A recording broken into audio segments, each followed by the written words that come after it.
민주당이 또 위험하다는 걸 제가 또 느낀 게 참 이 참을 수 없는 존재의 가벼움, 민주당식의 이 감정, 저는 어떤 얘기를 하고 싶냐면 진성준 정책위 의장이라고 있습니다.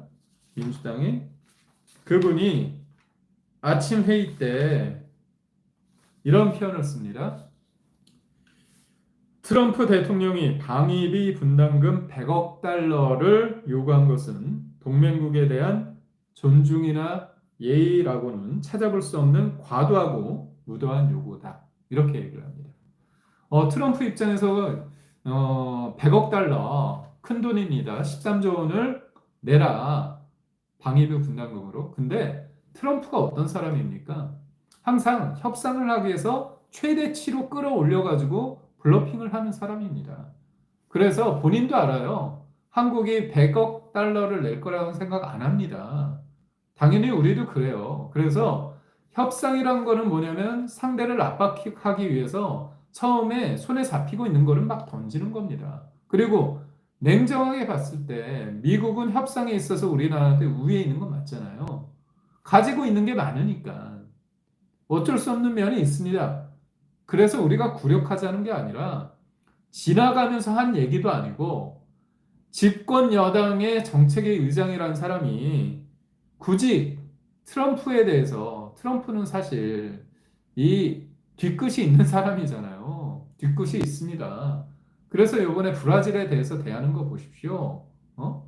그러니까 여튼 굳이 상대를 자극할 필요가 없는 거예요. 그런데 한미 이상 기류가 있다는 거, 특히나 트럼프에 대해서 집권 여당의 정책위 의장이라는 사람이 이렇게 감정적으로 대응하면 되겠느냐 이거죠. 되면 안 됩니다. 그래서 저는 이런 일련의 상황을 봤을 때 전시작전 통제권과 정책의 의장의 이런 걸 봤을 때 제가 제목으로 봤지만 이재명이라는 사람이 트럼프와 헤어질 결심을 하는 거 아니냐.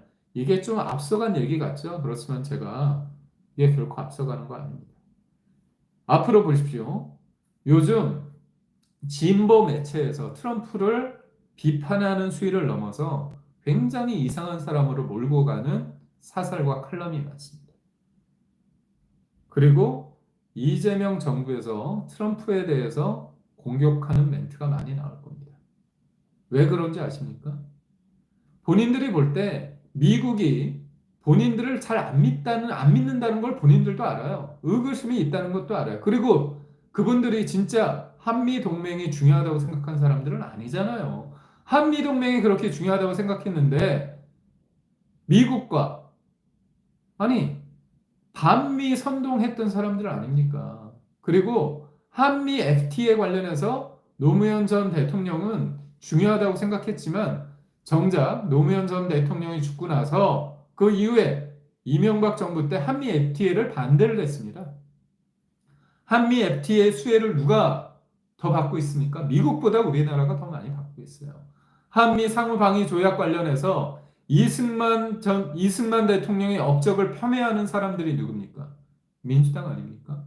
그리고 원자력 협정 관련해서 원전 AI 시대라고 해서 가장 중요한 게 뭡니까? 전기 막는 하나가 AI입니다. 그런데 감원전이라고 하죠. 원전을 늘리지 않고 지금 있는 원전만 가지고 하겠다는 겁니다. 문재인 정부 때 탈원전하고 똑같은 거예요. 말이 안 되는 상황입니다. 근데 제가 얘기했던 한미 FTA, 한미 상호 방위 조약, 한미 원자력 협정 이런 것들이 우리나라가 대한민국의 지금의 대한민국 그리고 앞으로의 우리 아이들을 위한 대한민국에 있어서 가장 중요한 것들인데 이런 부분에 있어서 미국을 자극한다는 거죠. 근데 본인들이 딱 견적을 풀어보니까 미국이 나를 좋아하지 않는다는 걸 느낀 거야. 그리고 본인도 안 좋아하잖아요. 그러다 보니까 어떻게 하느냐. 관세, 잘 보십시오. 잘 안 나올 거라고 생각할 거예요. 그러면 국방비를 터무니없이 올리라고 한다. 방위비 분담금을 비이성적으로 요구를 한다. 그러면서 트럼프를 은근히 공격할 겁니다.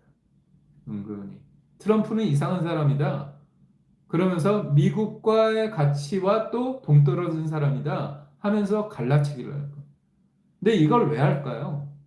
첫째, 관세 협상이나 한미 동맹에 있어서의 어떤 자신감이 없고 본인들도 그런 평가를 못 받는다는 걸 아는 겁니다. 그러면 어차피 그렇다면 트럼프의 캐릭터를 통해 가지고 트럼프라는 사람이 되게 이상한 사람이다.